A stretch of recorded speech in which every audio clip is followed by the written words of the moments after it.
Kaixo egunon eta ongi etorri Maia irratsaiora. Mayonesa, gehiago bateko batiendo mayonesa. Gaur bi gonbidatu berezi ditugu eta nik Nuriak elkarrizketatuko ditut. Rin, rin! Bai, nor da? Kaixo, Lola naiz, Iruñetik deitzen dut eta jakin nahiko nuke nortzuk diren bi gonbidatu berezi horiek. Lehenengo gonbidatua...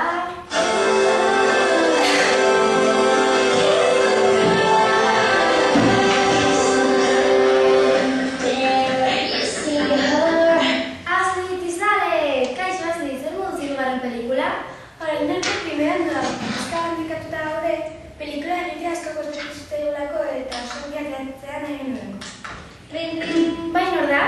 Lola naiz berriro eta Aslirekin hitz egin nahiko nuke. Eta baita jakin norten bigarren gonbidatua. Bigarren gonbidatua jakiteko itxaron beharko duzu, baina zer galdetu nahi diozu Asliri? Kaixo, Asli, zer modu zuen CD berria? Oso polita geratu da eta 10 abesti berri ditu.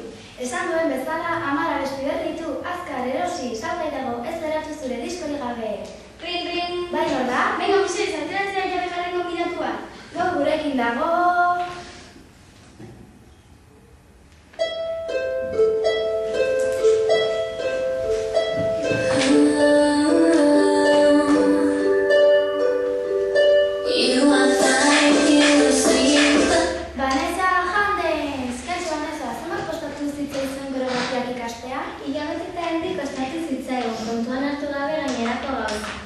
Rin, rin! Bai, nor da? Vanessa, zer modu zure diska berria? Aslirena bezala oso polita geratu da eta beste 10 abesti berri ditu eta gainera bideoklip bat saltekin egitu du. Bueno, orain galdera batzuk egingo dizkizuet biei. Zein da gehien gustatu zitzaizuen kanta? Nire gehien gustatu zaidana I Like to Remember izan da.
Eta unibertsala, dena gaztentzako arropa da, denak eguneko besteko berapeka dauka.